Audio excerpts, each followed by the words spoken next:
All right, thank you guys at home for joining us. We are going to start our work session. So I'm going to go ahead and call this meeting to order.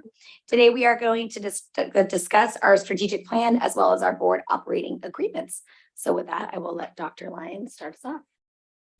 Thank you. And just as a kind of operational ground rules for this, in the next 40 minutes, myself and each executive team member will be presenting our department's strategies and objectives for the year. And we will be talking about really at the higher level what we are trying to accomplish this year within those departments. And the focus is going to be on what is driving us in terms of priorities this year. So Steve has yellow cards ready to go to indicate when people's time is up. We're going to allocate, about 7 minutes per executive team member. And it's intended to not be a talk at, but a workshop and a dialogue. And welcome, Hans. So let's just kick it off. And I have a number of goals and themes for the year that I'm really excited about. These are things that came together in a big way through the entirety of last year's experience and everything that we went through last year to kind of drive what I hope to achieve this year. And the very first thing is to find a conduit to strengthen our parent partnerships and find a structure, a superstructure around making this idea of doing more to engage parents in our school district and at our schools in a very authentic and two-way manner. And Christine and I created something that we're calling Celebrate Sherwood Schools. And we've got some materials around that concept of celebrating Sherwood Schools, but it really kind of goes like this. This community, and especially the parents, but also the community at large, has shown such incredible support for this school district. And if you want hard measures of the degree of that support, all you have to do is look at the bond passing in 2016 and this local option levy passing last May. And we have an extraordinary community with very invested and dedicated parents. And we need to do all we can this coming year, not only to show gratitude for that, which is something that we all feel very tangibly, but to really put the final stake in moving past those awful days of the pandemic and just reinvigorating what our parent partnerships look like. And we've got a number of ideas there. We are talking about parent partnership meetings, particularly at the secondary school, where it's a blend of education, listening sessions, feedback. We are talking about strategies of a unified parent survey and community survey run by a third party. Up to now, every campus has pretty much done its own thing. We want to unify that. We want to do a better job at partnering with parents in regards to welcoming them into our schools, being transparent and accountable about how we're doing things, and really elevate the presence and the partnership elements with our parents. And so that's all around this Celebrate Sherwood Schools. I think as part of the pandemic days, we've forgotten that we need to celebrate our own successes a little more than we do. And some of those things dropped off. And those celebrations are really important for the culture of our district. And we are trying to celebrate Sherwood Schools is a formal way where we can attempt to bring back some of those highlights, these success stories that are happening in our classrooms and our schools every single day. So we're super excited about that. The second goal I have is I think a measure of last year's success that we had a very, in my estimation, a very, very strong cohesive team as a board. And that was a real accomplishment, given some of the dynamics that I walked into a year ago, but everybody wanted it. And we did a great job with that unity aspect as a board. Every time you get new board members, the entire dynamic changes again. And so we need to be diligent year in and year out about attending to building a cohesive school board, superintendent, executive team. And we'll begin that tonight with board operating agreements. We've already begun it, and I'm optimistic about that. Secondary schools have been problematic nationwide, statewide, and in Sherwood regarding behavioral concerns, loss of enrollment, academic loss. We've all seen the reports. We've all seen these kinds of bad things that have happened at secondary schools. And I would dare say they haven't happened to that degree here in Sherwood, but it has happened. And so we have an initiative where we're going to focus on those structural elements of our middle school and our high school to ensure that really the bottom line is that there has to be agreement among the faculty and staff of those schools as to what is happening regarding student behavior, student academic outcomes, student participation, and all of those things. Both of the campuses have worked very hard this summer, especially the middle school, to examine and reinvent, so to speak, some of those things. And so I am going to assist with that, plans to meet with the principals of the secondary schools on a very regular basis at the schools. And they have great ideas that they're implementing, and we're going to be working on that.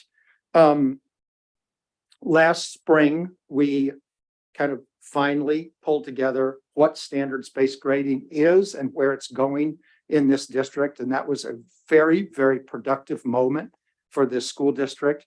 And now we need to follow it up with this kind of 2-year deep implementation plan where you have a large percentage of your teachers implementing standards-based grading and another percentage, the rest of them being trained on it this year to implement next year. We have a lot of detailed reporting mechanisms that we want to be able to bring to you so that if there are any questions about who's doing what and how it's being implemented, we're going to cover that. And then, of course, the parent education component. We need to do a much deeper dive at the secondary level in regards to how our online resources work to help parents. And when parents have questions, who do they go to get clean, easy answers regarding standards-based grading? And so that workshop that we had at the end of the year was very productive in kind of clarifying those issues. We based all of the work that our fiscal department did last year with an assertion that we were on a path of greater transparency and accountability.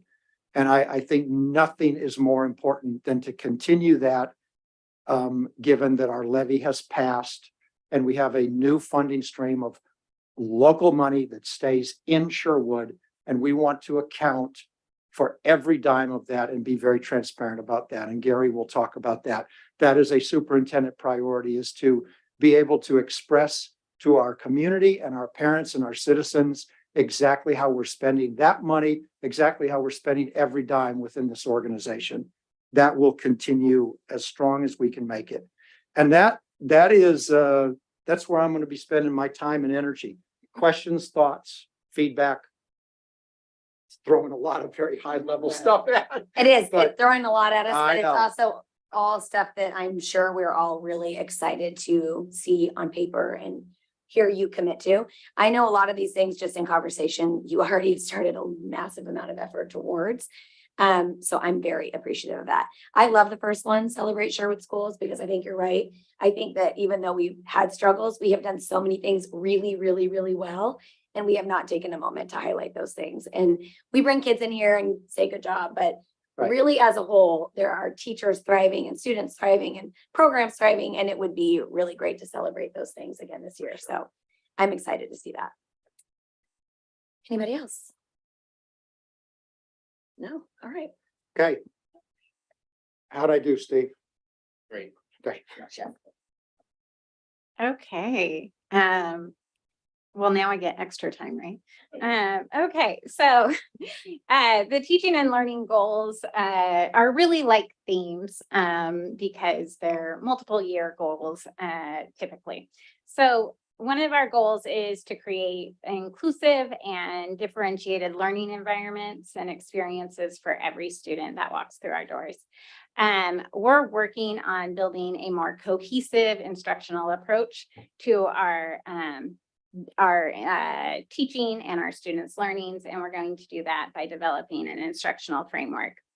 A lot of that has to do with building a robust MTSS system or multi-tiered systems of support, which really kind of threads everything together in the classroom, from the classroom instruction with the teachers, then it goes out into school-wide systems, and then district-wide. And so we're really trying to thread what's happening in the classroom by creating, our buildings having high-functioning leadership teams that develop master schedules that not only enable student learning and access to electives, a variety of electives, but also enable opportunities for teachers to collaborate and with staff. We're refining and continuing to refine our professional learning communities. A professional learning community is that grade level team or that job alike team. So maybe counselors at a secondary level come together once a week to collaborate on, how they're going to implement college and career. And so we're really working on how do we use data to do this work? And this year we're investing in something called MTSS Synergy, which actually tracks student data so that we can see it and it's color coded. One of the biggest benefits of this system is never before has Sherwood been able to easily access the grade level before them. And so now when students go into middle school, teachers actually get to see their students and how they performed in elementary school right away. So we don't have to wait 6 weeks before we identify, wow, this student is really struggling in this academic area. Now we will see it. It will be a part of our conversations from the very get-go. And that will be new to our teachers this year. That will be a lot of our in-service week. We'll spend time working on that. And we're really hoping to see outcomes improve for our students and making sure we're meeting their needs. In addition to that, standards-based grading supports this work in a variety of ways. Having teacher clarity around what a student should be learning helps them identify where they need to provide that tier 2 intervention. And so we're continuing to implement that as Dr. Lyon shared.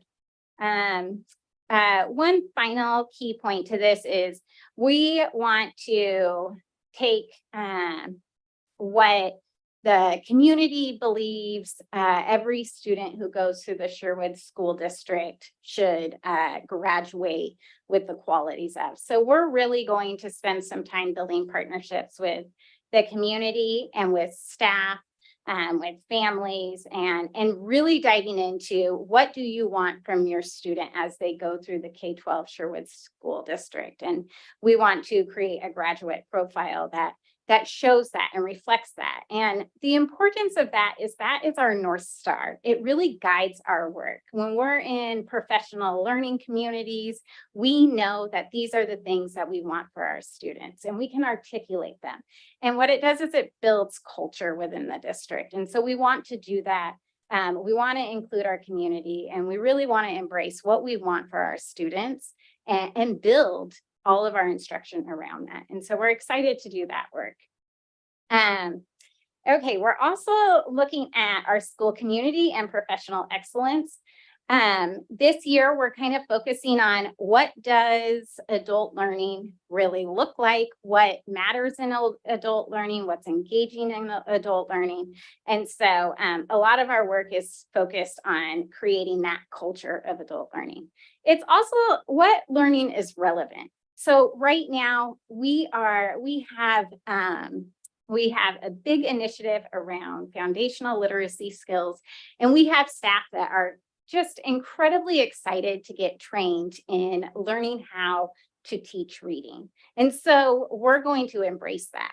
And we set aside some funding, and we're sending those teachers to letters training. And they're really getting the skills, and then we want to provide them time to collaborate around that. They have professional learning communities. We're devoting some time to in-service week. And so really providing relevant and engaging adult learning opportunities is another focus of ours. All right. The last one is always something, it could be a goal every year, because we're always implementing new curriculum.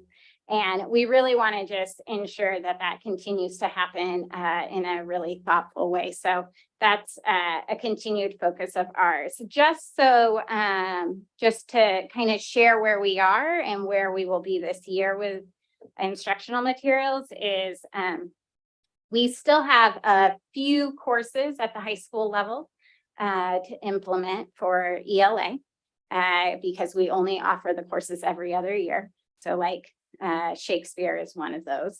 We want to adopt a 9th grade whole class novel, which is a required reading. And so we're going to take the year to do that. We have that structured where we are going to have some community feedback opportunities for this. So we will send out surveys to parents, students, and then staff obviously will create the list. So a variety of groups getting to have input on the 9th grade whole class novel. And then from that, we'll get to kind of choose some of those. Our staff have been busy reading this summer because they're right now in the process of determining which books go on that list. And so that's really hard work and requires a lot of reading. We want to complete our math adoption. We did the secondary last year, and so this year we want to complete the elementary schools. We will begin our science K-12 adoption this year. And so, so in the spring, if everything goes well, we will come to you with the science recommended materials list.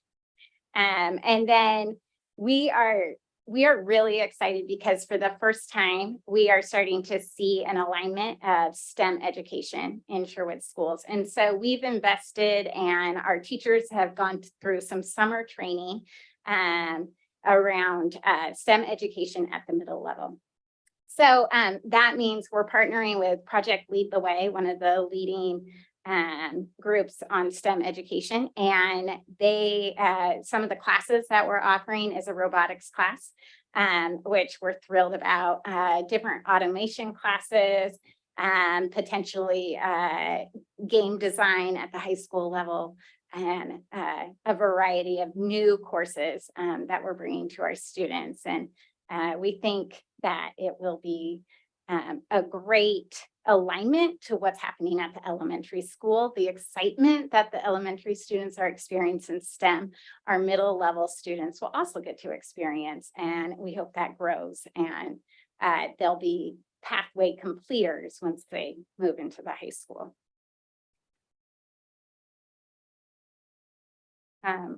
Yep, and I think that's all. I don't have a question as much as a comment, but when you guys do begin your science material adoption, I don't know at what point, because I don't know what that whole process looks like, but it would be great if some board member could participate in that so that we don't get all the way down the road and then have a million questions and not understand exactly how we all got there. So if you can just kind of keep us in the loop as when that starts and how we're best able to complement that.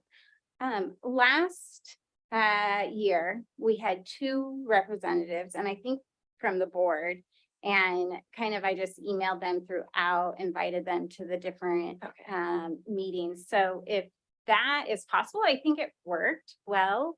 Sure. And it's nice to have 2 because you're busy professionals, and then you can kind of alternate joining. I think that's wonderful. Okay. Thank you. So can I piggyback on that question? Yes. Yeah, Marlene, piggyback onto that question. So does that mean, back to the question of adoption K-12 instructional materials, right? Mhm. The turmoil around last year that I watched around social studies. So is this the parallel of that? This will be new instructional material coming in? Yes, so the So state it's of, similar to that, but a different, but a different content content. area. Mhm. okay. Thank you. Yes, and the I state, think two is a we good idea. always do that, because we're on a cycle with the state of Oregon. We're required to have new, high quality materials. And so it just is Right, a It rotation. turns over and then you Yeah. review it and then you adopt it. Exactly. When you were talking, second question, Mhm. when you were talking about reading, you alluded to reading in a previous thing. We're not talking about redoing reading in elementary school, some of this new reading technique that's been out there that people are promoting. Okay, you're I'm not not, I, getting away maybe. with the dribbles and the dibbles and all that stuff. They moved away from that and back to functions. There's a big movement. the science of reading? And yes, the science and the teaching of reading, using that paradigm. And, We're not talking about redoing reading in the we. elementary level. Right now, we will be implementing a phonics foundational reading program. So that's already done. It's already completed. Okay. Yes, we already adopted that Okay. material. We have not adopted the 3 through 5 materials for elementary. There's so we will be working on that. Okay. Yeah. Mhm. Just a quick question. You've got so much going on. Oh my gosh. So just, do you feel like, I know like with the standards-based grading, that's been a big deal and you guys are trying to push that through in like 2 years, which is very aggressive. I'm very much supportive of that. I mean, do you feel like with all this going on, you have the resources, the training days, the whatever else you're gonna need right now? Like, that seems like a lot of extra teacher training time between all these things. Do we have adequate resources for that? We're really lucky we were able to dedicate some of our student investment account dollars towards this initiative and this approach. And so one of the most important things you can give teachers is after that initial training of here's the math and the how to use the technology, after they get the nuts and bolts piece, what they need is time with their teaching partners to design rubrics, calibrate rubrics, and calibrate lesson plans. And so what we've done is we've really listened to what they have asked for, which was time with a teaching and learning member who is kind of can guide them through this work. And what they typically do for this time is they choose like a Wednesday where they get sub-release time, and they come together and they build out their rubrics, or maybe they're really working on scoring, right? And they want to make sure that when I score an essay, it's the same as when, my teaching partner scores the essay, and we come out with very similar scores. And so maybe they'll do calibration. So they kind of talk to us about, we just have a conversation. What are you guys needing in this process? And then we provide the sub-release time and the partnership, and we kind of give them that time to collaborate and build those things. Many of our teachers who have been doing this for a while, they are they're in kind of the final stages of that. They're looking as deep as their lesson plans and saying, okay, how are we differentiating for students who maybe have diverse learning needs at this point? Those are the pilot teachers, that really started the work off in this district. They're at a deep level of this work, and their clarity around learning is focused on even the individual day-to-day teaching at this point. Which is exciting, but that has been our approach of implementation and training. And I would say resource-wise, yes, because we spread it out, it makes it easier to have the resources. Just to piggyback off that Mhm. question, like we talked about in the spring, to implement it fully within 2 years, obviously, we're gonna go with core classes first, and then we get to those electives up at the high school. So just to bring you two up to speed, that's Mhm. where we got at our little workshop after that May meeting, I believe. And so we're going to get there every class, but we're gonna make sure core has that before electives at the high school level, I believe. Yep, that's Okay, correct. Thank okay. you.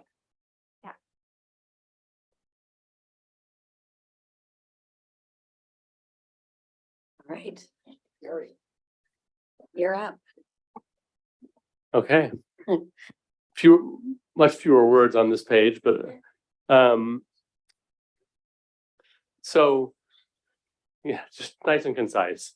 There are some detailed measurements behind this, but we didn't choose to put them all on here because it was a lot of numbers and a lot of different things. But the first one is to eliminate all deficit balances. You may recall athletics is kind of the example we talked the most about, where it's been carrying forward this negative balance. There are some others. We've taken some pretty good bites out of those, and to really clean up our books, we need to get all those to zero so that we're starting from a clean place. We'll make a lot of progress this year, and I would think by next school year, we will be able to eliminate all of those. And that's good news. Get those down to zero. That's a primary goal. At the same time we're doing that, we want to start building up our operating reserves. Not only for things like just to make sure we have operating cash in times when we hit cash crunches. We've made it through all of them fine. But at some point in time, we are likely to head into a recession and see a drop in our funding. And we kind of get double impacted by that with the levy dollars, because if we get into any compression, you can lose some of your levy dollars. So you need to prepare for that by having some money in the bank so you can have this nice smooth line of operations in the middle of a downturn and not be running to make some significant cuts. And one thing I want to just clarify is there's a difference between operating reserves and reserves for things like technology, instructional materials, turf field reserves. Those are very different reserves where you want to have a long, and I'll talk about that in the capital improvement portion in just a minute, but we're talking purely about operating reserves in the general fund to hire teachers, turn on the lights, water the lawn, those kinds of things, just true operational funds. We felt like a huge part of our success in the levy and really resonated with people and wanted to do it anyway was to just be transparent and accountable to the community. And so we'll continue with, the more detailed financial updates and probably even build on those. Quarterly in-person fiscal updates are something we want to do that include the budget committee. So instead of just bringing the budget committee in the end when we do fiscal updates, we'll bring the budget committee in so they're all on board. And then a new one that we may have talked a little bit about is form a subcommittee of the budget committee to do things like review the audit, make sure they're on the same page as that, help guide budget committee processes, make sure that I'm giving them and we're giving them the information that the budget committee and the board need to make sound financial decisions so that I'm not making any assumptions about what that is. And finally, to have them the citizen members issue a plain language report on fiscal operations and how we're using the levy dollars so that we're hands off, so the community gets an independent look at how we're spending those that isn't written by me, but is written by an independent party that's got a vested interest. So that's our plan for maintaining and building trust. The fourth one on there is largely an internal operations process, just improving the way we operate. So that's things like our administrative assistants at our school levels. They're not trained accountants, but yet 25% of their job is to be accountants with the school district's money. And so making sure we have a solid training plan, that fiscal staff is present in the school buildings, helping them, and we have a solid plan to make sure they're up to speed. It's an important part of their job. We hire people who are financially literate, but it's still something we need a consistent system. Things like improving our purchase card processes. We have a lot of staff who use purchase cards. Just one example, I've got a contract sitting on my desk that I'm getting pretty close to being ready to sign that will sign us up for a program with our existing purchase cards that allows us to make like cash back on the credit cards. There's just things like that to sort of optimize the way we do business that we want to change and move forward on. And things like student body funds, which we talked about. We've already started moving those student body funds into the general fund, which is just a much cleaner way to approach things and brings all of the student body funds under the fiscal department's internal controls. It's just a good way to do business, and we will have that done within the next 2 or 3 weeks with the middle school and elementary schools. Once the remaining checks clear in their accounts, we'll close those accounts, and the work is complete. And then the final piece, I talked about this early, is to develop a long range. I don't know if it's actually a long range, it may be a mid-range capital improvement plan, but a multi-year capital improvement plan to make sure that we are set for things like replacing the turf field at the high school at 10 years when it runs out. Those things runs $400,000 or so to replace a turf field. And so you have to have reserves to do that. And we do have some reserves for that, but we don't have enough for all of it. And in the last bond, which was in 2016, we set aside funds for 10 years of instructional materials and 10 years of technology for just to buy student devices, teacher devices, and instructional materials. Those funds will run out in a few years. And if we start planning now, we can build reserves against that cushion. We still have lots of money. We will make our 10 years, but we want to have a plan for when the 10 years runs out. And then there's also just deferred maintenance that comes along. We did the lion's share of it in the bond campaign. There were things like HVAC that we just couldn't do all of. And then 7 years have passed. And so just think about 7 years on your own home. If there was something that was in, yeah, you might want to do this pretty soon. And then 7 years passes, it moves into the, you might want to do this sooner. And so we just need to prepare for those kinds of things and make sure we're doing that. And the key there is partnering with operations. Jim and I will need to work together in developing certain parts of that plan. And Marlene and I will need to work together in developing other parts of that plan and put it together. So I've talked way too long about fiscal stuff. And what questions do you have?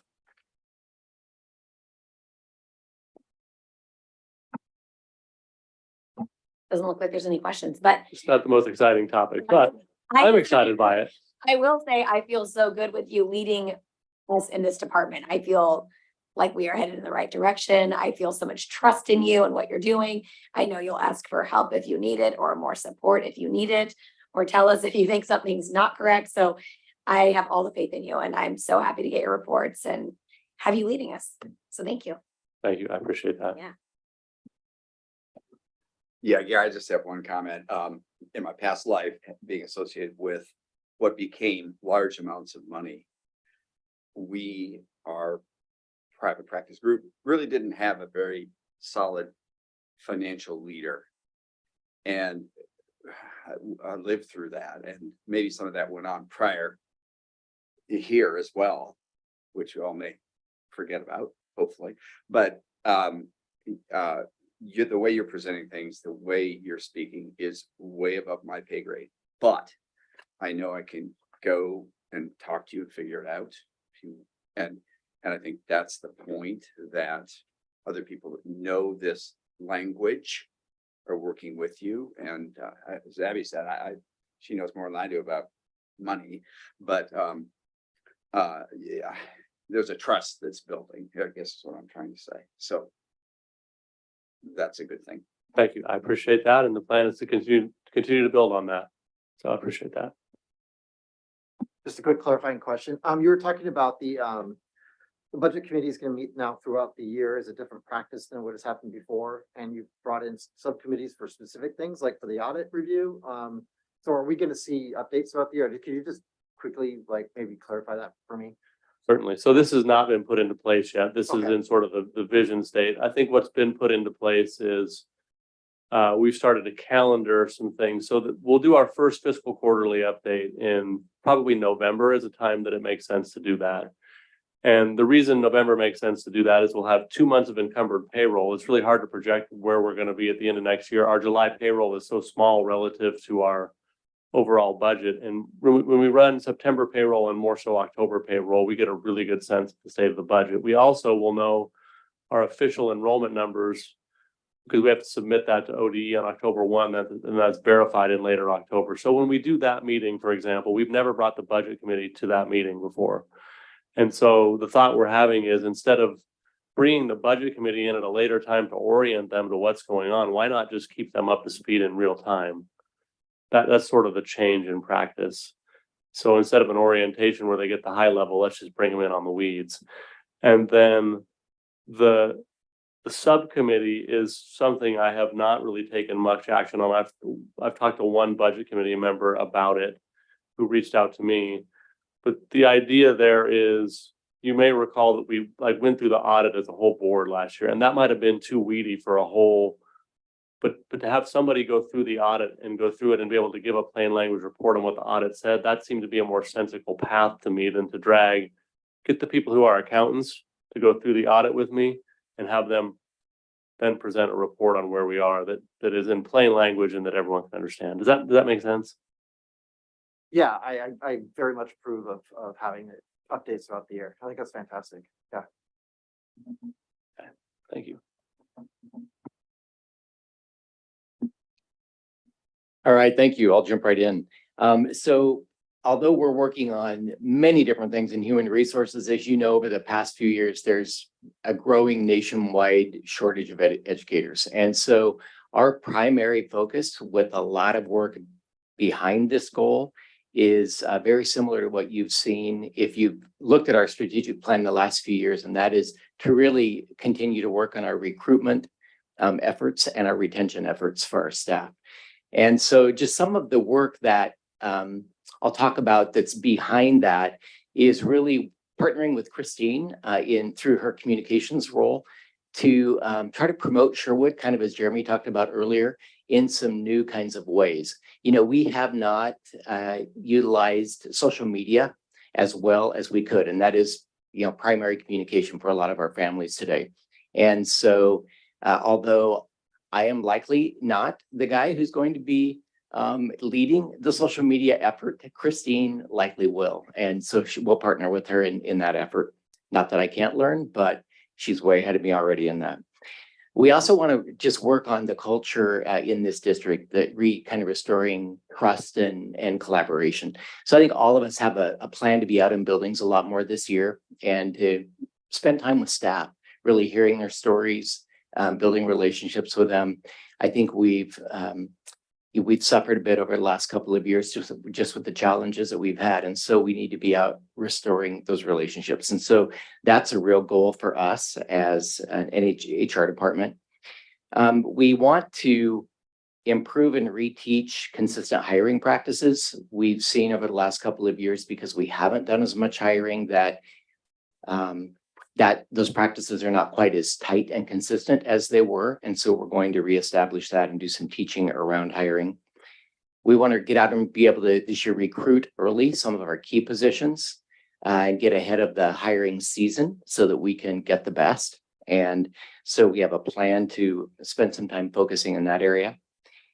We want to work a bit just on reestablishing some really clear communication out in buildings and in our departments, so that the communication is really consistent. And you know, one of the pieces of work we'll be doing this year with SEA, it's a bargaining year for them, and so I'll be pulling together a team of SEA members and administrators to look at their evaluation process. It's been some years since we've done that. ODE has made some changes, and so it's time for us to relook at that system. In addition to shoring up our administrator evaluation process just a little bit more. We did a lot of work on that last year, but there are a couple of things that we'd like to do to improve that as well. We want to make sure, as we have in the past, to really be thinking about succession plans, providing opportunities for people to move up in our district rather than having to move out because there is no place to move up. And so we've been having conversations about what that can look like over the next several years. We want to make sure that when we go through bargaining, we're fiscally responsible, and Gary's going to keep us on track in that regard. And at the same time, we want to make sure that we're remaining competitive so that we truly can attract the best people into this profession, both in our admin ranks and our teaching ranks, and then in our classified ranks as well. And then I think two of the other important pieces, we started quite a few years ago, a pathways program, so that we are able to hire people into our DLI program, bilingual educators, so that we can continue that DLI program. So we'll continue that work. And then something that doesn't necessarily fall under this goal, but really two things that we'll be working on as well this year. One with teaching and learning is to look at our elementary schedule and make sure that we're in compliance with the PE requirements through Division 22. And then also to make sure that we have sufficient prep time, which does fall under this goal for our elementary teachers. And then we also, I will be visiting with you in the probably coming months. Past boards have wanted us to build 2 years worth of calendars, so the community had plenty of notice for vacation planning and various things. So this will be the year we'll be building calendars again, because this is the last one that we've approved. So that's kind of those are some pieces of the work that we're doing this year in HR. Questions? Just a fast comment, and this kind of goes for every department, but I can appreciate everything that you're saying, like every department, I feel, and I've told Dr. Lyon this, that I feel like this year is going to be a true normal operating year, one we haven't seen since before COVID. And I think it's going to give everyone a chance to really shine in their department and do what they love and not be distracted by COVID or financial crisis or all of these things that took us away from what we truly love doing and are good at. And so I'm really excited to see everybody re-energized and in their departments and shine. So thanks. Just a couple quick comments. Yeah, my son will first of all be very happy to know that PE is going to get as much attention as possible in elementary school, because that's definitely what he wants to be doing throughout the day. I actually really appreciate your comments about getting your presence in the buildings and making sure staff see you. I know as a former teacher, seeing administration in the building, it helps morale immensely. Yeah, thank you. Please, I hope that does happen. I think it's a positive experience for everybody. So thank you for that. I'm curious though, I mean, we read reports nationally all the time about, teacher morale, turnover rates. I mean, I've seen reports in like places where turnover rates are crazy high, 10%, things like that. I know Sherwood historically has been a very attractive place to work. I hope it still is. I get the feeling that it still is. What is your feeling on what is our teacher turnover rate? Is it abnormally high, or how is our staff morale? What's your feeling on that here in Sherwood? So I know I'm out of time, but I'll tell you a really quick story. Sure. It's pretty cool.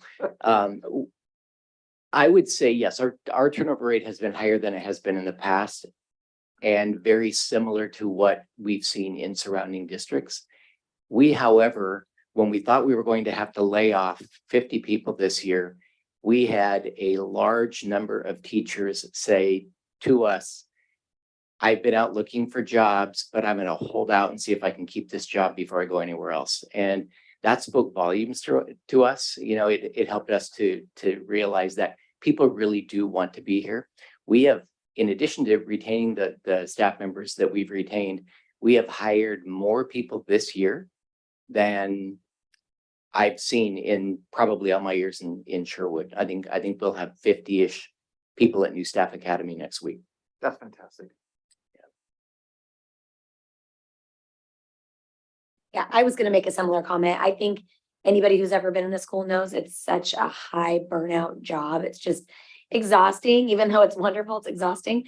And so I think feeling that support when you see any one of you walk through a building or their own building administrators, just hearing them or, commiserating at times or high-fiving at times, it makes a tremendous difference. And so I love that we are focusing on staff retention and making sure our staff feel valued and heard. And so that's a huge priority for me, for sure. Thank you. All right. On to operations, right? In the operations group, we have 3 goals this year that are aimed at supporting the academic work of the district. In our transportation department, we are working hard to increase the on-time arrival of buses to schools. Some of the challenges that we face in busing students are completely outside of our control, including like the Highway 99 traffic in the morning. And so we have to adjust our schedules and routes and pickup locations and all of those things to make sure that we get kids to the buildings on time. And by on time, we mean with adequate time to get from the bus to the classrooms. That was certainly a challenge last year at the high school. Having the middle schools scheduled change a little bit will definitely help that. But that will still require us to constantly kind of monitor that, make adjustments as we go, and make sure again that we're getting kids to school on time and actually home from school in a reasonable time as well. And that will, of course, be an ongoing kind of year-long effort. To help Gary out, our nutritional services department and new director, Gia Saporito, they're focused on improving the fiscal position of that department. And ultimately, we are working towards decreasing the needed budget transfer from the general fund to the nutritional services fund.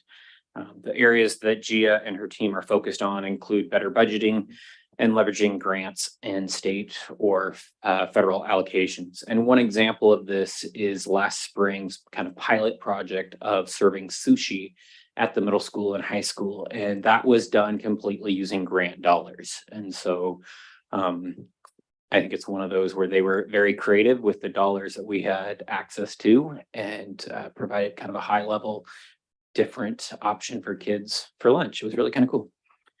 Our last goal, and this is a major one, is improving access and traffic flow on the high school site. And while I would argue the wayfinding inside the building, so the ability to know where you're at and where you're trying to get to, is very good.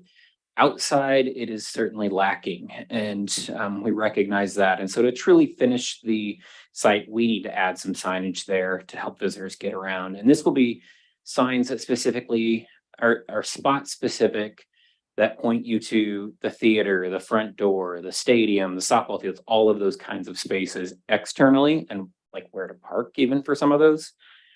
And that's an ongoing effort that will take some time.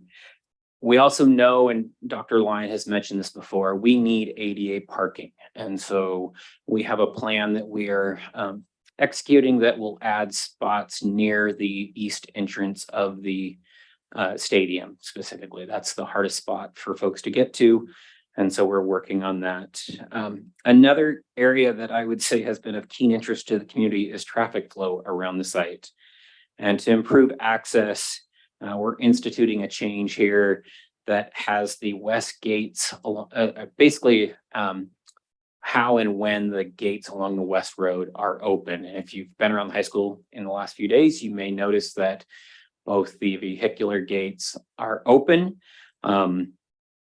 Those will remain open in the summer. They will be open on non-school days, and they will be open after school hours. And so we're putting a process in place to make sure that that works, and that will help people get both to Kruger Road and Hade Road more easily than we have had in the past. Did we get an update on when that signage is actually going to be installed? The wayfinding signage around the property. Yeah, outdoor, yeah. We're in design talks with the architects. And so we've got down to a point where I think we have a design we like, and now they're going through and really looking at every spot and kind of almost sidewalk intersections of where they need to be and which ones say which items. You may not have at the front door a sign that points to the softball fields, but you might say athletic complex and have an arrow that points to that direction. Whereas on the back side of the building, you're going to want one that points to the softball fields separately from the baseball fields. And so they're going through that whole exercise. They actually sent out one of their folks who has never been to our site to do that walk around, and they brought their mom, and they just kind of wandered the space and wrote down exactly what their questions were as they moved about all 73 acres. So yeah, it's a large site, and there's a lot of signs that are truly needed. One thing that I hadn't thought about that I appreciate that they've kind of proposed so far is both up along the parking on the west side of campus and maybe near the front door, right where the parent drop off is, 2 large maps that actually have kind of the entire property and all the various pieces there. So it's not just signs with arrows that point you in the directions, but you can get kind of that visual representation of the space and how you might need to move around it and not just follow sign to sign, but have an idea where you're going from those kind of 2 main spots where, frankly, most of our visitors are going to join us. It's one of the 2 parking areas. I just want to take a second for the gate being opened. I need like a whistleblower. So I really don't understand the significance of this, even though I've rallied behind it and asked all the questions, but I haven't had a kid in high school, so I really don't understand the significance of this yet. So, but when you said the gates are open and will be open after school hours, how does that relate to somebody who understands the significance of the gates? Is that gonna help what they're upset about, or is that gonna fix traffic? I think it will help traffic. The challenge that we are faced with is buses, and again, going back to my other goal of getting buses to and from school on time. Mhm. Having that dedicated bus loop is necessary for that goal. But having the gates open will help people after hours going to and from practices and games and those kinds of things. And so I think it will help in that respect for just traffic flow around the space. I know at some point there was this idea that it would always be open and we would just have someone close it when the buses needed to get through. And that would be the only time it was closed. Did we decide that was not a possible scenario, or? I think we looked at it and found that for during the school hours to have it open and close. And the one we can do automatically, the other one does require a staff member to open because it's a manual gate. And it was just at this point, we wanted to do to take this step and see how that improves our traffic flow. And we'll continue to evaluate this over the year. Okay. So Let me I add, should add one other thing that we are going to do along that west road. Because if you drive onto it from Haight and look straight down it, it is a long, nice stretch of asphalt. We're going to add some speed bumps there in short order to make sure that we are able to control the speed a little bit. It would be a nice little road to go more quickly than you should on. Okay, thank you.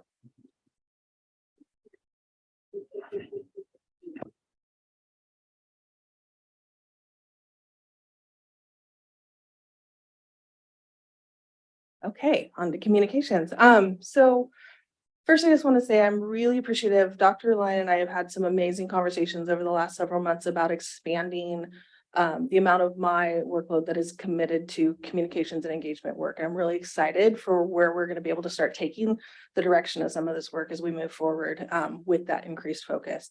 So looking at these goals, kind of the first overarching goal is that over the course of the next couple of weeks, I'm going to be, and I've actually already begun the process, but we're going to be completing a strategic communication and engagement plan.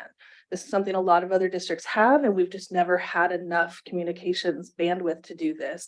And really the purpose of this document is going to kind of provide a framework similar to what this strategic plan does for overarching goals. It's going to do a very similar job specific to communications and engagement work. It's going to give a district-wide kind of understanding of what are our goals, what are our objectives, what are our best practices. And it's less focused on what we do, because I think we all work really hard in this district to communicate, but it's going to focus more on an intentional why we're doing it and how we're doing it. So it's really about refining and improving the structures we already have in place and looking for those gaps. What's missing? What stakeholder groups, what parts of our parent population, what parts of our community are we not reaching, and how do we get to them?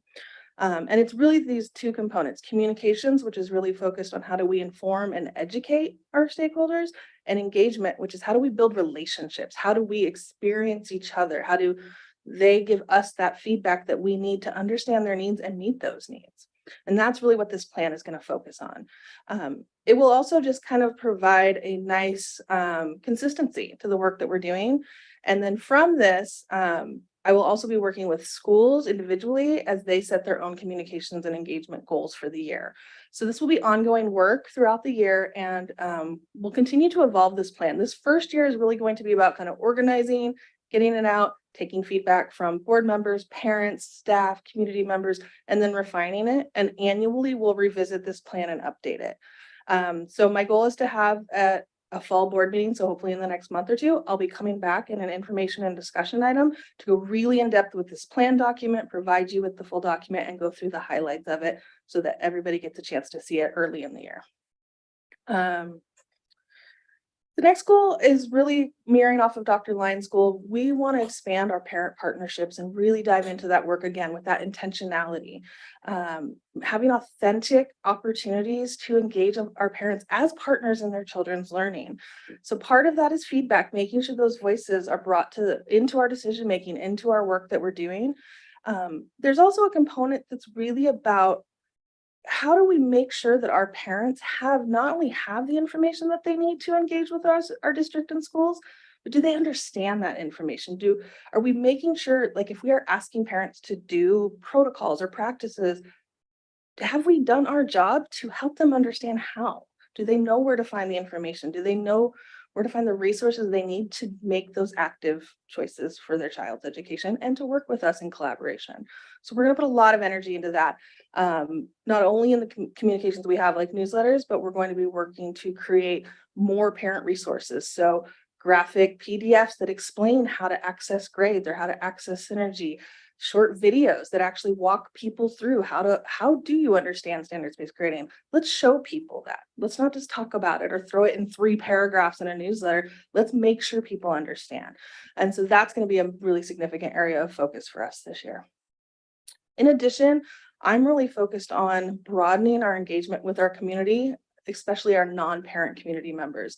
One thing that became very clear to me during our levy is there's a huge segment of the Sherwood community that doesn't have kids in our schools and doesn't really know what we're up to.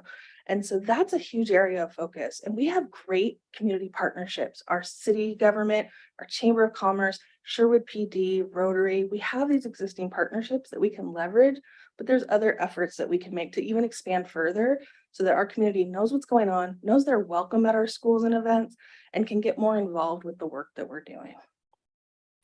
I will be partnering with Dr. Lyon on the Celebrate Sherwood Schools initiative. So a lot of that will be logistics, making sure people know about the initiative, understand the goals and what we're doing, and really telling the story of our schools. We have amazing students who are doing amazing things. We have staff members who work so hard and are so dedicated. And that's the story we want to make sure that our community knows. And so bringing that intentionality to that initiative and also partnering with schools so that they can bring some of that celebratory tone into the work that they're doing as well. And then finally, I'm going to be recommitting our focus to our emergency communications and response protocols. We're going to, let me step back for a second. Unfortunately, we've had several experiences in the last couple of years where we've got to test some of our emergency response. And we've done a reunification, we've done evacuations. And so taking time intentionally and working in collaboration with our emergency preparedness committee this year to review and debrief and look at, are our processes working? Do our communication strategies work in those instances? And if not, where is the improvement and how do we get there? A huge piece of this is really building out a detailed reunification plan. If we need to evacuate a school for whatever reason, how do we get those children back connected to their parents in a safe, organized way that everyone's accounted for? And putting that into an operational plan that we can then share out and train out so that everybody knows what's going to happen if, hopefully never, but if something does happen where we need to have that kind of a plan. So those are the communication and engagement goals for the year. Are there any questions? Not a question, but I continue to be in awe of you. You do so much for this district, and just listening to you talk about the additional things that you're going to do that you already do really well, but that your added goals and your added objectives are just Sherwood's very lucky to have you. And I know I'm not speaking for just myself when I say that we're grateful to have you and how hard you work. Thank you. I appreciate that. I would second that motion. But okay, this is a question. Who is the Emergency Preparedness Committee? That is an excellent question. So we have a committee, they meet monthly, and it consists of, we have an administrator from each level. I believe we have a certified and a classified representative from our school building levels, a member of the transportation department, a member of the maintenance department, Jim Rose from operations, as well as Cheryl, our facilities and maintenance administrative assistant. So it's this team of people kind of representing all the different staff areas of our district. Come together and we look at, what planning, training, preparation. I don't know if everyone knows this. So my actual background academically is in emergency and crisis management. And so that world is very preparation, reaction, and then kind of what you do after. There's kind of always 3 stages. And so this team does all the planning to make sure we're ready as a district for all 3 stages for basically any kind of emergency. So preparation, that's training out to administrators and staff and people throughout the district to know what to do and what our plans are. When actual emergencies happen, a lot of those members of those teams have become experts to jump in and do the different roles necessary. And then afterwards we debrief, we learn lessons. What can we learn from this? How can we apply this better next time? So that constant kind of cycle of planning, learning, and building out even for better preparations for the future. Yeah, it's a great committee. They do a lot of really good work. If I can jump in, the other thing that Christine mentioned was our real strong partnerships with various groups. One of those is that our SRO sits on our EPC committee. And so Officer Wolfer is there at the table with us as we have conversations. And it may just be, like when we had kids have to leave Middleton because of the gas smell. He's still involved in those kinds of conversations and providing expertise that frankly we don't necessarily have. So it's one of those that, again, thank SPD for their involvement. Thank you for that, Jim. That was an oversight on my part. And the great thing about having our SRO serving on that committee is when we do like our training exercises, we call them tabletop activities. We have Officer Wolfer participate. So he actually gets to be there and see firsthand what we're doing and give us pointers and give us kind of feedback on what he sees from his lens. So it's a really important partnership. Thank you. All right, well, looking at all of these goals gets me excited and also exhausted. It looks like we have a lot of work to do this year. But thank you guys for bringing those to the table, for going through and explaining those to all of us and those at home. Sherwood is very lucky to have you guys all leading these different respective areas. It's a lot of work to get done and you guys do it really well. So we are going to switch gears now. I almost adjourned our meeting and forgot we have to do board, but we are going to move into board operating agreements. And I think Dr. Lyon is going to be discussing that. Sure. So this is a really, really good way to kick off the year regarding boardsmanship. And there's been some changes that we'll talk about at the state level, which we're pretty excited about. But this is a conversation that you need to lead regarding your own desires for practices and behaviors. And I'll just put one out there as an example that and then just turn it over. And that would be, what do you as a board member do when one of our staff members comes to you and talks about something that concerns them? And that happens. It's part of your role. It's something that you are representing the community and the school district. And so there needs to be a genuine way that you approach that you feel empowered to listen to that concern. So that's the first one, is obviously legitimately listening to the concern. But then there's a key component that is very important to me as superintendent, and that is there some semblance of following a chain of command, right? So if you encounter a staff member who is worried about a safety issue, right? Have you talked to the principal? Has the principal talked to Jim? Has Jim had a chance to look at it with his people?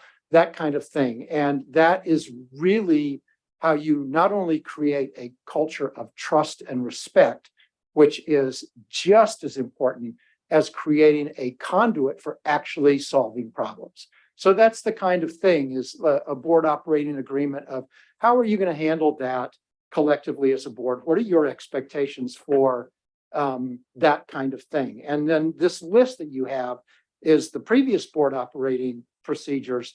You can add, subtract, modify as you see fit. But I hope in the next 30, 40 minutes that you have a really robust conversation about how you questions that you have about how do I approach this, how do I approach that, with the premise that a board only has authority when there's a quorum and you're meeting in public. And that while you are all individual board members and you have a role in representing the community, there are channels and lanes that you go into and go down that keep you in the proper place that you want to be. It really all comes down to communication. Abby and I talk way too much as board chair, and I say that facetiously. We talk a lot, right? And that's a really, really good thing. You need to feel empowered as a board member that if you see something and you want to know about it, you have the absolute confidence to open up about it, come to us. Our role is to facilitate your success. You are elected by this community. We administrate the governance that you want. And that's the kind of dynamic that we want. So I'll turn it over to you. Thank you. We will go through all of these and just know that these are things that we can make adjustments to. I will say really fast, though, just my experience and how it feels sometimes to be in this position is that the community and teachers believe that you can come in here and just make changes often into everything. Not everyone thinks that, but a lot of people do think that. And it is really difficult when people come to you often and give you, problems or concerns or things they'd like to see change. And then you kind of like swirl with like, I always have kind of a spirit of like, I want to help, but I don't want to do it incorrectly. For me, and I don't know if it's been the same experience for you, I've actually found it's easier with parents because very often parents just don't know the correct way to go. And so many times, if I just say, have you done this or email this person or include this person, I say, follow up with me. And I never hear from that person again because they just needed to know where to go. 99% of the time with parents, that's really easy. With teachers, it's really hard. Some teachers will never, ever come to us, and some teachers will come to us repeatedly. And part of that in my belief is that it's been a little bit of culture that the people who are coming to us feel like they couldn't go somewhere else. I try to really encourage them that we have worked really hard to change that culture and that they can. Even though I don't want you to be blown up all the time, there's teachers that I say, then go directly and send an email or ask for a meeting. He will hear you. Like, I'm not your best conduit. I'm happy to share or ask a question, but that's the route to go is, your own boss or your own supervisor and work up that chain. So while it's important to know it, it's really hard to get people to want to follow in that direction. And we probably talk so much because I always have questions. People bring things to me and I'm like, I don't know the answer. Like, I don't know if that's true or false or if we need to connect the dots. And sometimes it is that. Sometimes it's just missing links and it gets resolved. So it is a little tricky. And I certainly don't know everything. I'm sure Krista doesn't feel like she knows everything. Harmony's learning, but ask. You guys ask us. And we often check with each other before we check here to see if one of us knows the answer so we don't have to bother them. But it is kind of a learning curve and it's not very straightforward as far as like a bullet point on a sheet. But I think we're trying to improve and I hope you guys continue to give us feedback. When I first started, it felt like the only person I could ask was the board chair and then maybe the superintendent, but I did not feel like I could reach out to anybody else on this team. And so I just would not.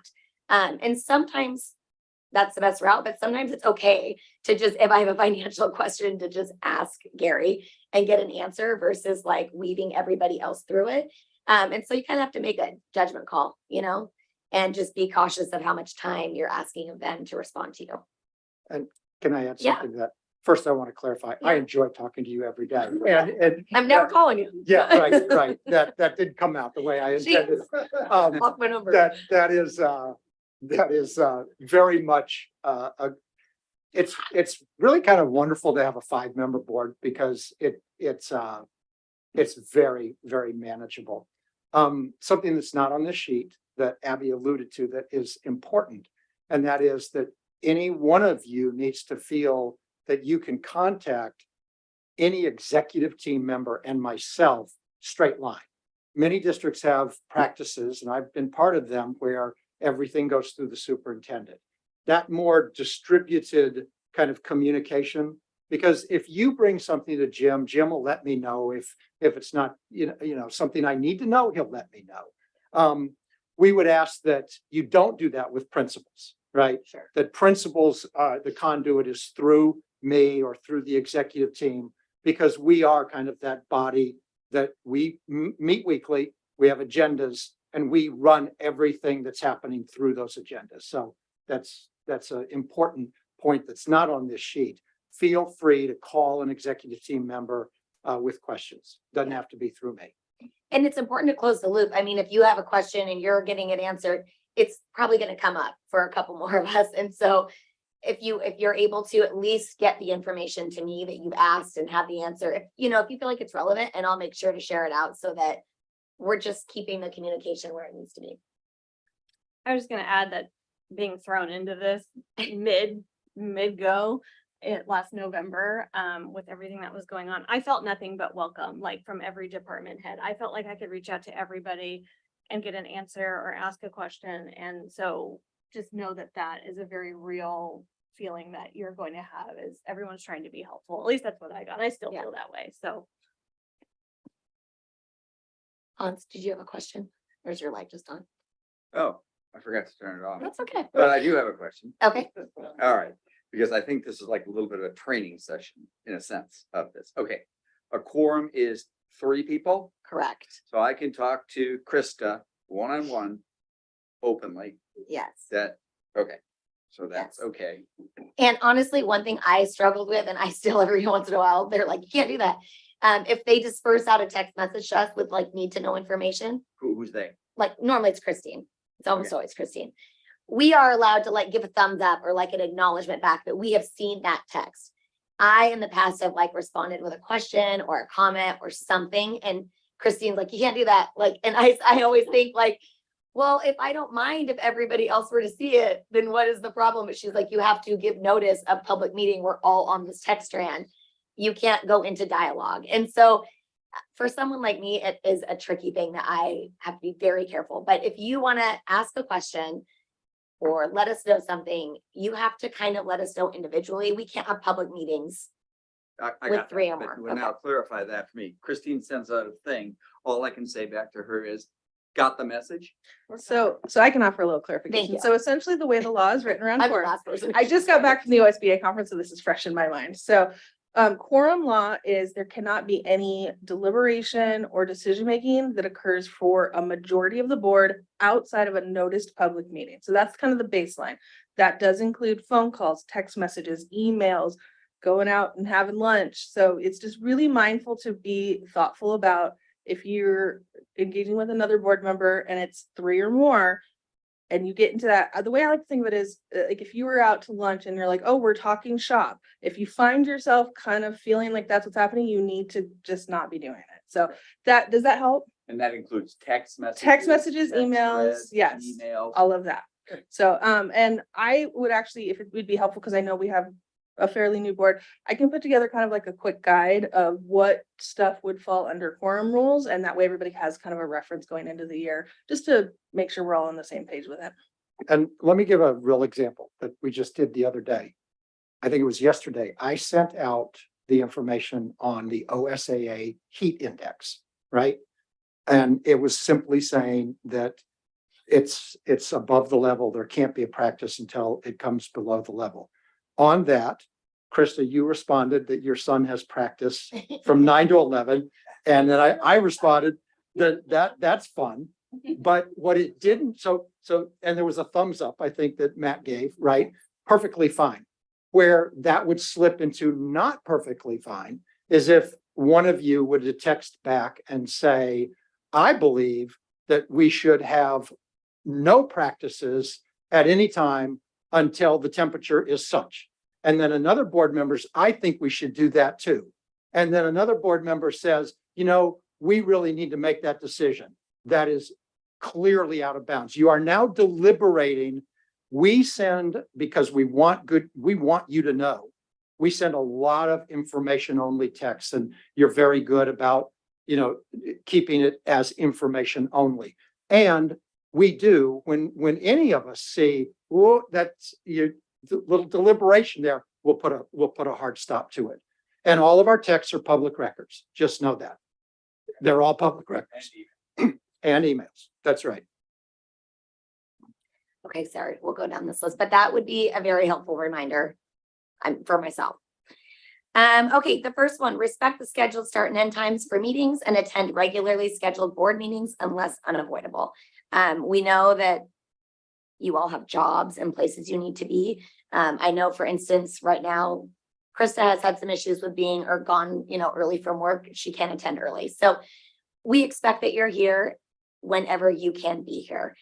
For most of us, that's very regularly. And if you're not going to be able to be here on time, or you're not going to be able to make it a meeting, we ask the courtesy that you let Christine know so that we are all aware of what's going on. The second one, prepare for board meetings by reading materials ahead of the meeting time and communicating questions you have of the superintendent or district team to the board chair prior to the day of the meeting whenever possible. This one is really important. We had some struggles with this a little bit last year, and the reason why it's really important is because they really want to be able to give you an answer to your question, because they know that even though we have maybe 4 or 5 people sitting in our audience, we have a lot of people listening at home and they want to hear the answer to that question as well. So what they don't want to have to do, and I'm speaking for you guys, so feel free to pipe in. What they don't want to have to do is say, I'll get back to you in a week, I'll get back to you at the next meeting. But if they don't have the question ahead of time, they probably don't have the answer prepared. They may not know it off the top of their head, and they don't want to speak out of turn. So if we get our agenda the week before, I always look at all the attachments. I read through them as much as possible. I read through all of them. Some I don't study as much because I like the element of learning in the meeting, but you read through all of it. And if you have questions about board policy updates or something that a new curriculum adoption or anything that you see, it's great to get that question out there right away when you see it. It doesn't help if you do it like 10 minutes before the meeting. You're welcome to reach out to me, and I'm happy to connect you with whoever on the team you need to get connected with, so that you get your questions answered, or you're welcome to reach out directly. But giving people notice is something that we ask for on this board. Yes. And so she kind of touched on it. A lot of times, you have questions, and like, I know something that I have done is I'll go through the attachments and then I'll write my questions down ahead of time. And then I'll email them to Dr. Lyon or whatnot, and I'll get answers to those questions. It's okay to say, thank you. I also want to ask these questions at the meeting, because a lot of times they're questions that, a lot of other people are going to have too. And so this way, at least you're getting the answers, or you can just say, just so you know, these are the questions I'm going to ask. So at least the team's coming prepared with answers to those questions. And not only are you getting the answers that you want, but so is everybody that's listening. And I think it's important to ask questions because, like I said, usually if one of us has a question, somebody else in this community has the same question. And so it's good, right, that you're asking that and you're hearing about it in the actual meeting. But that's just, you're going to get a lot further and get your questions answered if you prepare them ahead of time and ask them ahead of time, versus just coming to the meeting with a long list of questions that they may not have had time to prepare for. And can I just add on, another element of this is whenever we have like a first read, second read item where like, for example, in tonight's meeting, you'll see the first read of our policy updates. We'll bring that same packet of policies back at the second read. For those lengthier first read, second reads, using that month in between meetings to dive into questions is also really helpful, particularly for policy updates, because a lot of times if there's feedback or questions, we actually have to reach out to legal or reach out to policy developers. And that takes longer. So not waiting all the way till the second read week and asking the same week, so utilize that month in between for first read, second read. That's really helpful as well to make sure that we're able to tend to things thoughtfully. Yeah, because I know as another board member, if you ask a question and we don't have an accurate answer, I know I'm very unlikely to support a motion to do something that I don't know all the bits and pieces of, and so it's just making sure that we're all adequately prepared. And I think you guys understand that. If something comes up in the meeting, of course, ask it, but we just don't want to make it routine that we're saving all of our questions for the meeting and surprising them with all the things that we have to ask. Yes. Okay, so getting back to the lanes again, what if all three of us have the same question Sure. and we're gonna burden you or Dr. Lyon with the same question? In other words, back in your lane, we can't share that. We will As share. a board before that we're all asking the same question. We will share that. So Hans, if you come to us with some very substantial questions related to a board agenda topic, and we provide that feedback, our board chair will know about it, and we'll talk about, that's probably something we're going to share with the whole board. So the policy updates is a good example of that. Any input that you have, and we will do that this evening. Any input after the first read is going to go to all board members so that they can see your thinking, your logic, your ideas. And so Individually. individually, right, individually. Yeah, that culture is, we are a team, and your work is really important that you understand what you are voting on and what you are contemplating passing. And it's our job to get you and the whole board those good, clean answers to those questions. And typically, I mean, I guess I didn't do it this time. I'm out of touch, but normally I will reach out to all the board members independently prior to a Wednesday meeting, like on Monday or Tuesday, and just check in and say, hey, want to make sure you review the whole agenda. Are there any things that popped up that you had questions about that I can answer for you? Or do you have all the questions? You know, have you routed all your questions to the right people? So I will check in with you, and you can text me and ask me anything you want. I mean, our goal is to help everyone figure out the system.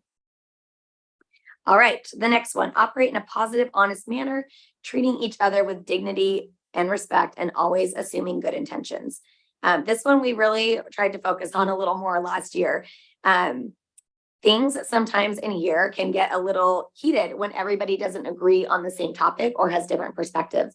And I would ask that you would assume good intentions from everybody in this room, that they care about kids, that they care about the schools, that they care about the staff, that they want to see Sherwood do the best that it can, you know? And so we ask that you come in here and ask questions and interact with people, assuming the best of intentions.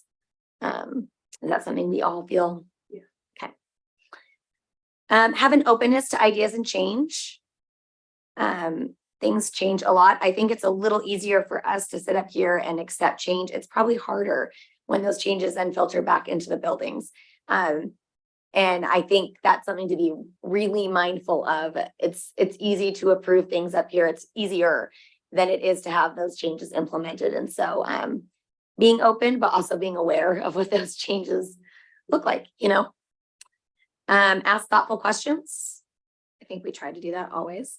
Be cognizant of time demands on staff when making a request. This is not always common sense. Sometimes you will ask a question and have no idea that what you're asking requires a lot of time for someone else to answer. So especially with you guys, I would ask that you be really direct back with us and let us know if what we're asking is really, you know, extensive, or it's going to take some time, or a lot of work that you can't do in the moment.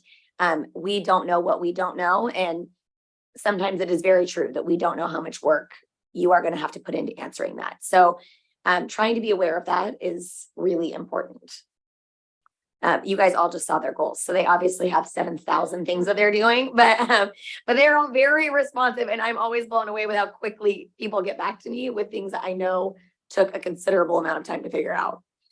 Let's see, consider the impact of actions and decisions on kids and staff. It's kind of what I was referring to with change. Debate respectfully and unite behind a decision, which then drives administrative action. We don't love to be a divided board, but there's going to be times where we don't all agree and it's not unanimous, and that's okay. But I feel like we need to be able to say that is the decision that we've made, and we are going to stand behind it as a board, and we are going to let them move forward and execute that, versus quarreling and, you know, bringing it back up over and over again. We need to be able to get to that place. That's kind of the work of the board. Let's see, listen to experienced educators, expertise trust the professionals. This, we've struggled with this one, to be honest. We are not experts. I know you were a teacher, but we are not experts on how to run a school. And a lot of people give you opinions. Even today, we met with a gentleman about the fields. And we both walked in there with a million questions, and we both said, we literally know nothing about fields. But we want to learn and we want to know, so that we walk out of here, we understand what the plan is. And you have to be able to acknowledge that you are not an expert in this. And I think the more I'm on this board, the more I realize how many questions I have, or I don't understand all the complexities of things. But super important to understand that we're asking questions of people who've done it for a long time. And we then also have to be willing to receive that feedback. And last is not surprised that their board members or the superintendent. Surprises to the board or superintendent will be the exception, not the rule. And we addressed that earlier. I don't think anybody who's sitting on this board right now hopes to catch people in a gotcha moment. We don't want to be caught in surprise. I'm pretty direct. I'll let you know if you caught me by surprise, and I think you will too. We want to have open lines of communication, and we're working really hard for that. So we expect people to be respectful of that and communicate back. Other questions? Hans is like, I know I've got one. No, I know. This is Yeah. just reflecting on previous board experience. Okay. Which I've had. It almost, the boards that I was associated that worked the best, and this is just my opinion. Because we're YouTube, where everything's public record. And you know what the agenda is. So the board has already decided consensus. They've gone through, in a sense, that contentious moment, which we've all seen happen on video. But the board prior to that has worked it out. And then they come and they make a comment about, I can still disagree, and make a very respectful comment, but it doesn't get into a discussion because, for example, I know it's going to be 4-1 and I may oppose, but okay, I still accept that, and it's smooth. It appears very smooth and very united, but somewhere we worked that out in the back hallway. Where I'm struggling here a little bit is that we're going to get those situations. Do we ever have that opportunity to work it out prior versus somebody presents a surprise? Okay. You'll probably have a different answer, but that was a strange process for me to figure out, having never been on a board, because I am pretty direct and I don't mind making mistakes and saying stupid things in front of people. And so I'm fine with having that conversation here. Although it typically doesn't look very presentable or polished, it gets messy, it can look disrespectful.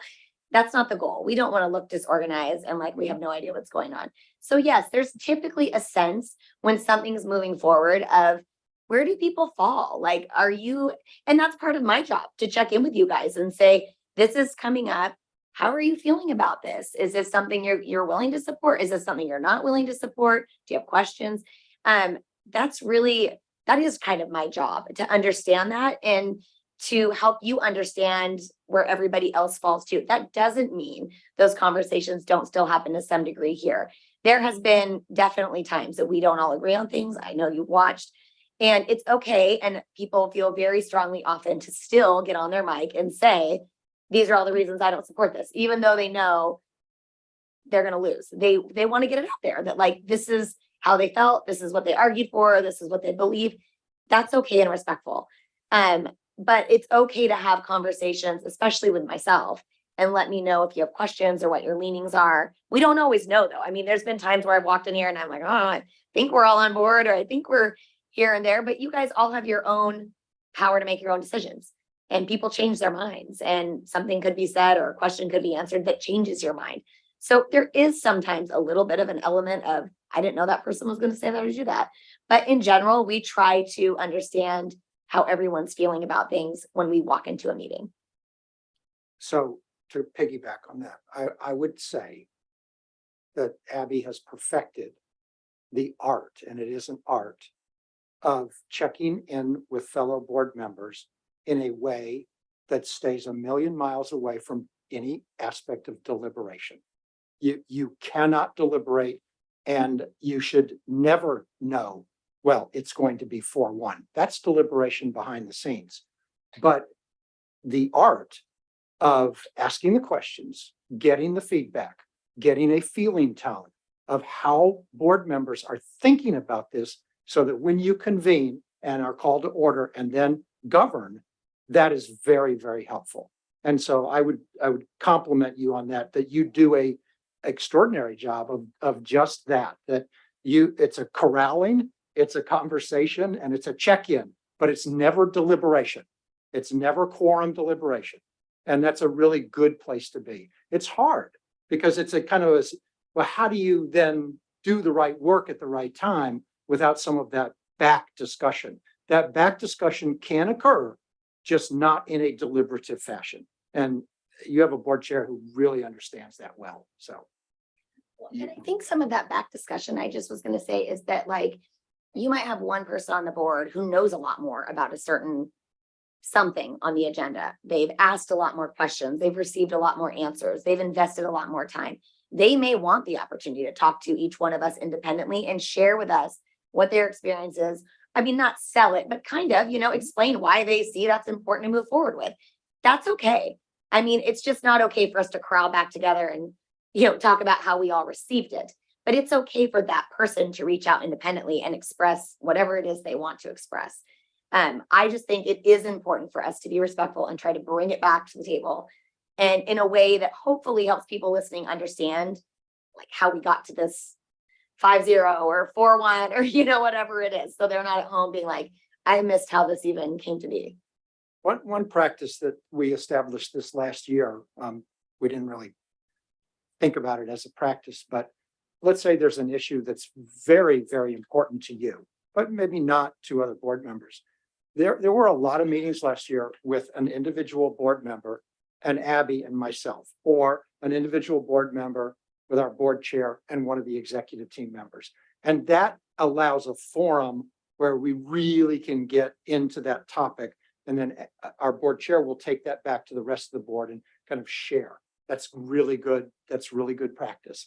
Don't ever feel like you can't engage in that. If it's important to you, let's meet and we'll get all of the information. We'll get guidance from the organizations if we need to, and we'll put ourselves in a position where it's a good, clean decision during a board meeting. And I'll just add to that too. There's nothing wrong with you saying, there's something on the agenda that you feel a certain way about. There's nothing stopping you from calling each one of us individually and saying, hey, what do you think about this? These are my thoughts on this. What do you know about it? Here's what I know about it. That is really good communication between the board. You can have individual conversations like that. That is, there's nothing wrong with doing that. And oftentimes that leads to, maybe I will reveal something that is new to you, or maybe you'll reveal something that's new to me. But when you can communicate effectively like that as a board and be open to that and have those conversations, that's really important in working well together. So if there's something, for example, if there's a, there's something that you want to bring to a motion, right? It's your job, it's your responsibility as that board member to formulate that plan and reach out to people individually and say, this, I'm thinking I want to do this, what are your thoughts on it? It's also important because you'll get a gauge of where people lie with that and what, objections or positive feedback that they'll have around that. So nobody's discouraging communication. It's important to talk to other board members about, agenda items or stuff that's going on. It just can't happen with more than 2 people. Yeah, Chris, I appreciate that. And that's kind of what I was getting at. You guys have clarified it very well, is that it's okay to have a discussion with another person. Hey, and it does, as you said, put a bigger responsibility and or burden on Abby to kind of check in and be cognizant of that and where are people, and make sure we're reading everything and understanding everything. And And it's absolutely key, and this is reflected in 2 or 3 items, that it's okay to disagree and rumble, to borrow Brene Brown. If you do it with respect and you come out of it with a better understanding. And that's a good way to be. That's how things get done. And I think that kind of working relationship with people is, you know, board or no board, is just people that you run into is a key element. So, all good. Some of these are, you know, a little bit repetitive, and these don't have to be the only board operating agreements. And I mean, if there's something on here that you'd like to modify or add or subtract, that is perfectly fine. But We don't have to finalize these. not tonight, no. Yeah, you guys can certainly think about them, and if you, I think in fact, a couple years ago, when we did this as like a team building exercise, we Googled, you know, to see like what other boards do, and are there some good ideas of things that we hadn't thought about that we really need to do? And in fact, there are some things in other board operating agreements that we didn't pick up, but that even limit to some degree, like the amount of time one person is able to go on and on and on about a certain subject. We didn't do that because, I don't know, it doesn't feel very welcoming to say like your 5 minutes is up kind of a thing. But there are a lot of different things out there that people have in their agreements, and it's probably not a horrible, I'll definitely go do it. It's not a horrible idea to like take a peek at what other boards are doing and see if we want to modify these a little bit. So you are welcome to do the same and communicate those back to me. Yes. The exciting thing is, one last item on operating agreements that Yes. you guys need to talk about is, there's new legislation that provides the opportunity for you to adopt a resolution that allows you to receive this minimal compensation for being part of a school district and being a board member.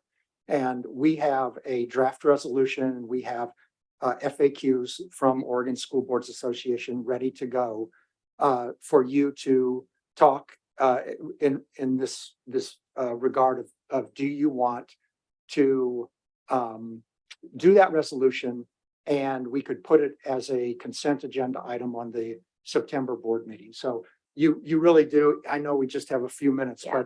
but I know it's a sea change in regards to Oregon boardsmanship practice. But and I won't go long, I've always said it's remarkable that you sign up to do what you do and represent your community, because the ancillary expenses that you incur are real. And I view this as a very good thing. And we stand ready to adopt that resolution. So. Yeah, I'm actually not the person who really knows the most about this. So I think one of you guys has more information about it if you want to share it. My information just comes from the article I read from OSBA, which said that House Bill 2753 passed on July 18th. And it gives school board members up to a $500 stipend per month while they're an active board member. It kind of raised an eyebrow for me, just because I feel like I've told Chair Hawkins and Chrisette, I feel like I'm dating 2 different school districts. Like right now, I should actually be at a work function for the district I actually work for. And so I'm having to make choices a lot about my actual paid hours versus my volunteer hours. So like tonight was a perfect example of like me having to choose not to be paid over my heart in the town I love, that kind of a thing. So I just wanted to bring it up for discussion from everyone. And I don't really know how everyone feels about it, but I thought it was a good time to talk about it. So. I've looked into it. I went in today and actually read the initial introduction bill, and then a couple of the drafts that were, surprisingly enough, it was introduced at $1,000 a month, which is crazy. Yeah. That's a lot, I feel like, but but it ended up being passed at 500. We all came into this full on knowing this is a volunteer position and willing to do this as a volunteer position. I will say that I did a little experiment with my own. I'm not going to go publicly into the numbers, but there is definitely an effect on some of us who, work full time and have to take time off work and not have to. I don't like using the word have to, but choose to, in order to fulfill, the volunteer duties that we are passionate about. And so I do support it. And I support it, even being effective as of the day that it passed. How do you guys feel about it? Having had some experience, not exactly with this, but I'd just be sure that we all understand as board members, what is the legality of it? What does it throw us into a different category of management? What is the overhead to prepare all this stuff? Just so we know, it isn't just write a check. So I don't know how personal we want to get with this, but I agree that we volunteered and I have really no strong feelings one way or the other. I'm in a very luxurious position myself that I have time. I told Abby this and through the interviews, I have time to do this. And so personally, I will go with whatever everyone thinks. And yeah, it's simple as that. I want to clarify, I sent some literature to you guys because I wanted to make sure that everybody was aware that it was going to be brought up. You don't have to take it also. You can opt not to take it if that's something that you feel that you don't want to do. Just because you're agreeing to it doesn't mean that that this is something that's going, so there's a choice there.